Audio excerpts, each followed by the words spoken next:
this car can fly, or maybe this copter can drive. It's really both and either.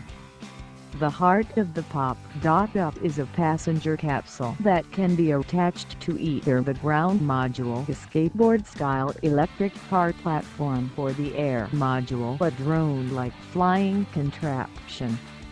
It was imagined by Airbus and Italdesign Giugiaro and debuts in concept form at the Geneva Motor Show. Pop.Up has a two-seat carbon fiber cabin. The ground module is also carbon, and both it and the air module, with its 8 counter-rotating rotors, are powered by batteries. The idea is to alleviate traffic problems in megacities. Depending on what the AI system on board thinks is best, the passenger compartment can ride along on 4 wheels or be plucked from the ground by the air module easily. The coolest part of this shared mobility system is the air module's vertical takeoff and landing capability.